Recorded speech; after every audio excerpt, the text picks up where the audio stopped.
Good morning students. आज हम BA प्रथम वर्ष में प्रथम पेपर भारत का इतिहास के ऊपर चर्चा कर रहे हैं।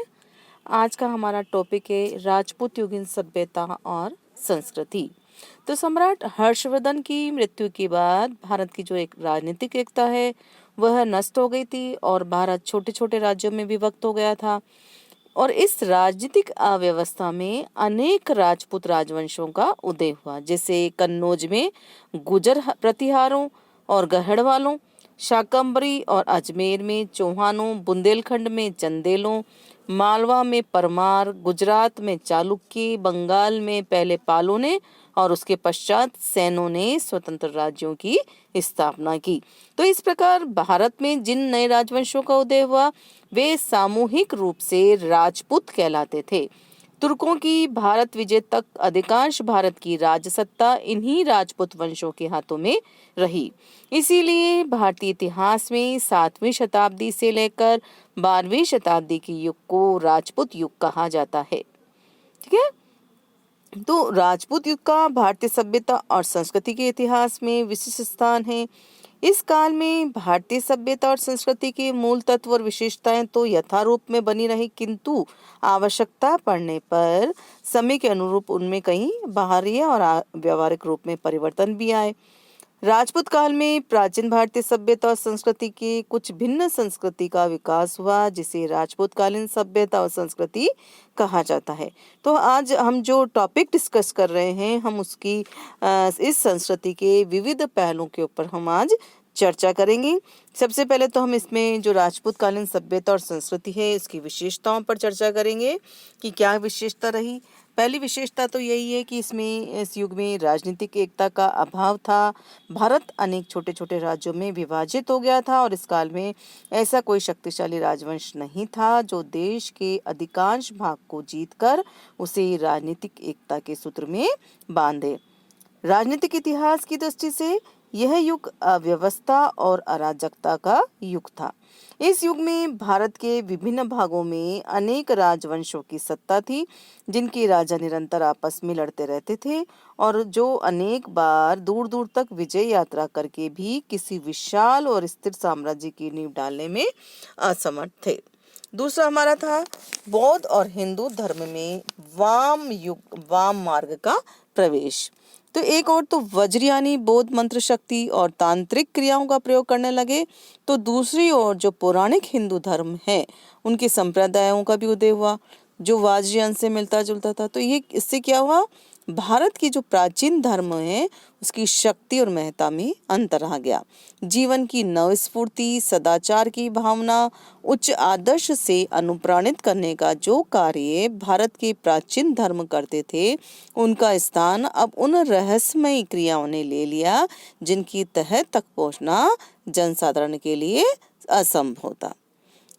इसी काल में क्या हुआ था, संकीर्णता आ गई थी।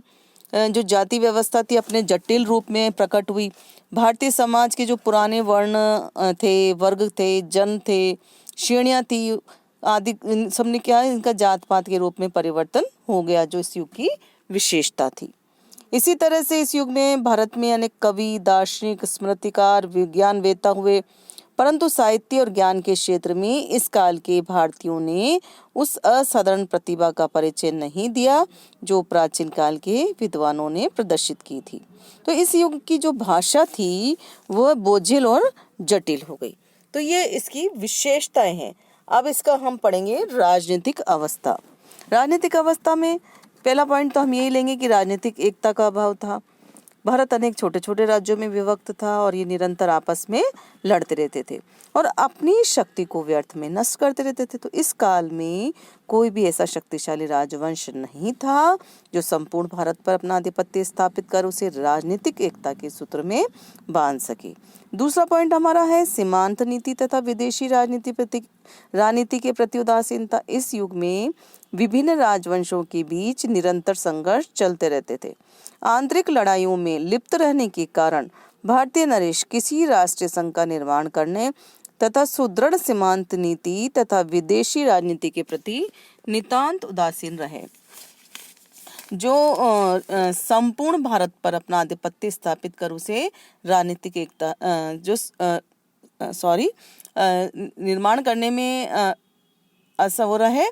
और इस काल में कोई भी ऐसा शक्तिशाली राजवंश नहीं हुआ जो संपूर्ण भारत पर अपना आधिपत्य स्थापित करे। दूसरा पॉइंट हमने पढ़ा था सीमांत नीति और विदेशी राजनीति के प्रति उदासीनता। तो इस युग में हमने पढ़ा कि राजवंशों में निरंतर संघर्ष था। उनकी आंतरिक लड़ाइयों में लिप्त रहने के कारण भारतीय नरेश किसी राष्ट्रीय संघ का निर्माण करने और सुदृढ़ सीमांत नीति तथा विदेशी राजनीति के प्रति उदासीन रहे। परिणाम क्या हुआ? तुर्कों ने भारतीय नरेशों की इस दुर्बलता का लाभ उठाया और उन्हें परास्त करने में सफल हुए। राष्ट्रीय चेतना का अभाव था। हुणों के आक्रमण से लेकर जब गजनवी ने आक्रमण किया तब तक अरबों के सीमित आक्रमण को छोड़कर भारत विदेशी आक्रमणों से सुरक्षित रहा। इससे देशवासियों में यह धारणा उत्पन्न हो गई कि भारत अजेय है और विदेशी इसको जीत नहीं सकते। अतः देशवासी जो थे ना, क्या कर रहे थे? राष्ट्र की सुरक्षा के प्रति असावधान हो गए। और जब तुर्कों ने आक्रमण किया तो तुर्क जो भारत थे या देश निर्बल सिद्ध हुआ। निरंकुश राजतंत्र। इस युग में जो राजतंत्र थे वे निरंकुश थे। समस्त शक्तियां राजा के हाथ में केंद्रित थी और निरंकुशता तथा स्वेच्छाचारिता पूर्व शासन करने लगे थे।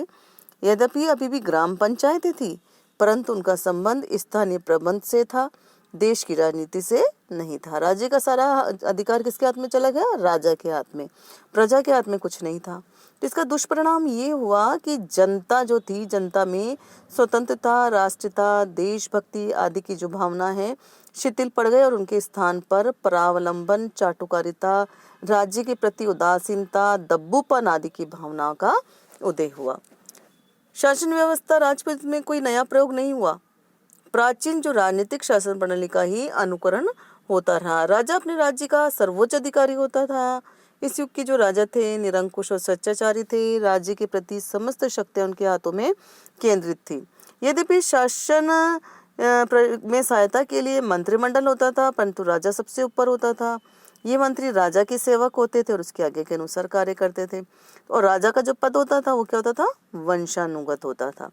उत्तराधिकारी के लिए क्या? ज्येष्ठ अधिकार का नियम था, मतलब जो बड़ा होता था उसको ही बनाया जाता था। गुप्त काल की भांति इस काल में भी राज्य भुक्तियों, विषयों, मंडलों और ग्रामों में विभक्त था। और इस युग में सामंत जो थे पद्धति का विकास हो गया था। प्रांतीय शासन स्थानीय सामंतों के हाथ में था। सम्राट के दिन बहुत छोटे छोटे सामंत थे जो अपने अपने क्षेत्रों में पृथक रूप से शासन करते थे। गाँव में ग्राम पंचायतें होती थी और गांव का स्थानीय शासन इन्हीं ग्राम पंचायतों द्वारा होता था। ठीक है ना। इसी तरह से सामाजिक व्यवस्था में देखें हम वर्ण व्यवस्था वर्णाश्रम धर्म का पालन और उसकी रक्षा करना राजा का प्रमुख कर्तव्य माना जाता था। इस युग में ब्राह्मण, क्षत्रिय, वैश्य, शूद्र 4 वर्ण तो होते ही थे। इसके अतिरिक्त अनेक उपजातियों का भी उद्भव हो गया था और जाति प्रथा का जो बंधन था अत्यंत कठोर हो गया था। और अब क्या हुआ कि जो वर्ण परिवर्तन है वो संभव नहीं था और सभी वर्णों और जातियों में जड़ता आ गई थी। ब्राह्मणों का स्थान हमेशा की तरह ऊंचा ही था इस समय भी। और पुरोहित, जो ब्राह्मण पुरोहित थे, एक दार्शनिक माने जाते थे। कुछ ब्राह्मण राजाओं की नौकरी करते थे। क्षत्रियों का भी समाज में ऊंचा स्थान था। क्षत्रियों का परम कर्तव्य देश की रक्षा करना होता था। वैश्य वाणिज्य व्यापार में लगे हुए थे और शूद्रों की जो स्थिति थी वह शोचनीय होती थी। विवाह स्ववर्ण विवाह होते थे, फिर भी अंतर जो जाति विवाह प्रचलित थे। अनुलोम विलोम भी होते थे। जैसे गढ़वाल नरेश गोविंद चंद्र का विवाह बौद्ध राजकुमारी के साथ हुआ। अच्छा, राजकन्याओं के लिए स्वयंवर की प्रथा भी थी। स्त्रियों की स्थिति अच्छी थी। कन्या के रूप में उनका पालन पोषण और शिक्षण होता था। कन्याओं की शिक्षा का उचित प्रबंध था। इस युग में अनेक सुशिक्षित और विदुषी महिलाओं का उल्लेख भी मिलता है। अच्छा, पर्दा प्रथा नहीं थी। इसमें उच्च वर्ग की स्त्रियां नृत्य, संगीत आदि भी सीखती थी और कुछ महिलाएं वेश्यावृत्ति करती थी। देवदासी प्रथा प्रचलित थी। दक्षिण की बहुत सी कन्याएं देवताओं को मंदिर में समर्पित कर दी जाती थी। खान पान और रहन सहन ब्राह्मण, बौद्ध और जैन मांस, शराब आदि का प्रयोग नहीं करते थे। क्षत्रिय और वैश्य विशेष अवसरों पर इनका प्रयोग करते थे। गोधूम, चावल, फल आदि इसके प्रमुख अंग थे। बंगाल में तांत्रिक प्रभाव के कारण मांस भक्षण और मदिरा पान का प्रचलन था। धनवान लोग ठाट बाट पूर्ण जीवन व्यतीत करते थे। उनके घरों में सभी प्रकार की सुविधाएं होती थी। स्त्रियां और पुरुष विभिन्न प्रकार की वेशभूषा धारण करते थे। सूती, ऊनी, रेशमी वस्त्रों का उपयोग किया जाता था। इसी तरह से मनोरंजन में शतरंज का खेल काफी लोकप्रिय था। संगीत और नृत्य का आयोजन विशेष अवसरों पर किया जाता था। धार्मिक अवसरों पर रथ यात्रा की भी व्यवस्था की जाती थी। इसके अतिरिक्त नाटक, दूध क्रीड़ा, आखेट आदि भी आमोद प्रमोद के साधन थे। वैदिक चरित्र का महत्वपूर्ण स्थान था क्योंकि समाज काफी परिपक्व हो चुका था और इस समय लोगों में अहंकार की जो भावना थी कूट कूट कर भरी हुई थी। जो कुछ वीर थे उन्हें अपनी वीरता पर घमंड था।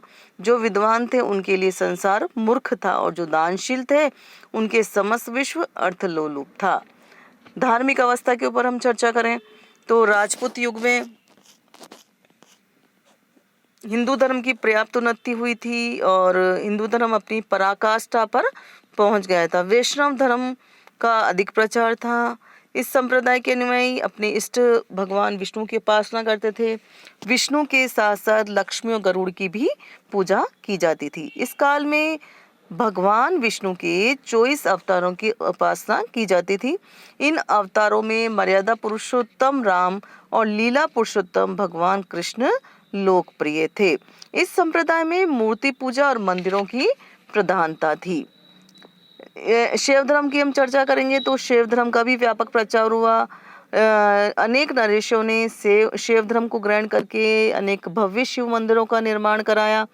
पाल, चेदी, चंदेल आदि राजाओं के लेखों में ओम नमः शिवाय का उल्लेख है। शैव धर्म के कई संप्रदाय थे जिनमें पाशुपत, कापालिक, कालमुख, लिंगायत आदि प्रमुख थे। स्वामी शंकराचार्य शिव संप्रदाय और अद्वैत वेदांत के महान आचार्य थे। उन्होंने संपूर्ण भारत में अद्वैत वेदांत का प्रचार किया और अपने धर्म और दर्शन को स्थायी बनाने के लिए भारत की चारों दिशाओं में मठ भी स्थापित किए। कौन कौन से करे?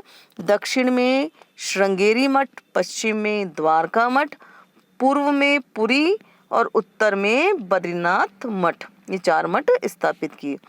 इस युग में शाक्त संप्रदाय का भी प्रचार था। इस संप्रदाय के अनुयायी शक्ति की उपासना करते थे। चंडी, चंडिका, अंबिका, अंबाली, कल्याणी, महाकाली, महालक्ष्मी आदि रूपों में जो है देवियों की उपासना की जाती थी और उनके मंदिर भी बने हुए थे। संप्रदाय में तंत्र मंत्र की भी प्रधानता थी। बौद्ध धर्म का भी उस समय प्रचलन था। हालांकि इसका पराभव शुरू हो गया था। बौद्ध धर्म में भी पाखंड और आडंबर आ गए थे, परंतु मठ विलासिता और भ्रष्टाचार के केंद्र भी बन गए थे। अब बौद्ध धर्म में वज्रायन संप्रदाय का भी उदय हुआ था जो तंत्रवाद में आस्था रखता था। इस नए संप्रदाय में जो अनुयायी थे वो बुद्ध को एक सिद्ध पुरुष मानते थे लगे और जिनको अति मानुष सिद्धियां प्राप्त थी। इन्हीं सिद्धियों को प्राप्त करने के लिए वज्रयानी अनेक प्रकार की गुप्त साधना और क्रियाएं करने लगे। जैन धर्म का प्रभाव इस युग में घट गया था, परंतु फिर भी उसकी स्थिति अच्छी थी। दक्षिण भारत में इसका खूब प्रचार हो रहा था और चालुक्य और राष्ट्रकूट नरेशों ने जैन धर्म को आश्रय प्रदान किया था। जैन धर्म का सबसे अधिक प्रोत्साहन चालुक्य नरेश कुमारपाल से हुआ। प्रसिद्ध जैन आचार्य हेमचंद्र उसी के दरबार से था।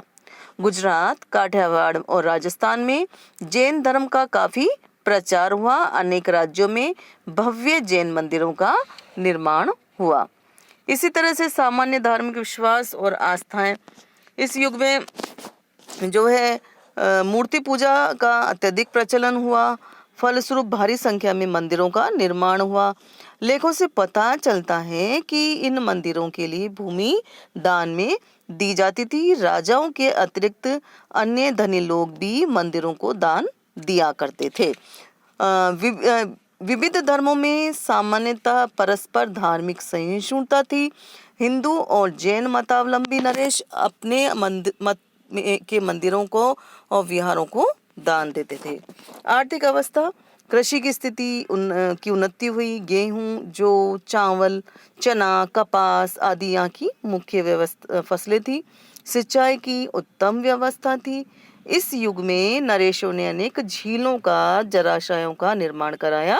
कश्मीर के राजा अवंती वर्मन ने झेलम से अनेक नहरें निकलाई। चंदेल और परमारों ने मदन सागर और मूंज सागर नामक झील का निर्माण करवाया था। उद्योग भी उन्नत अवस्था में थे और इस वस्त्र उद्योग अपने पर्याप्त विकसित था। सूती, ऊनी, रेशमी वस्त्र बड़े पैमाने पर तैयार किए जाते थे। रंगरेज अनेक प्रकार के कपड़े रंगते थे। वस्त्र व्यवसाय के अतिरिक्त आभूषण बनाना, बर्तन बनाना, मूर्तियां बनाना, संगत राशि, हाथी दांत का काम आदि अनेक उद्योग प्रचलन में थे। व्यापार भी उन्नत था। जहां भारत के आंतरिक व्यापार के अंतर्गत विभिन्न प्रकार का व्यापार होता था, वहां विदेशों से भी भारत में व्यापार प्रचुर मात्रा में होता था। व्यापार जल और थल दोनों मात्रा में होता था। स्थल मार्ग से भी चीन, अरब, ईरान, बेबीलोनिया आदि देशों का माल जाता था। तो इस प्रकार से राजपूत युग में देश की आर्थिक स्थिति सुदृढ़ थी। साधारण जनता की आर्थिक दशा काफी अच्छी थी। राजकीय कर कम थे। राजा जनता की आर्थिक मामलों में हस्तक्षेप कम करता था। देश में धन संपत्ति अतुल मात्रा में थी। तो ये थी हमारे राजपूत काल की सामाजिक, धार्मिक, आर्थिक और राजनीतिक स्थिति। धन्यवाद।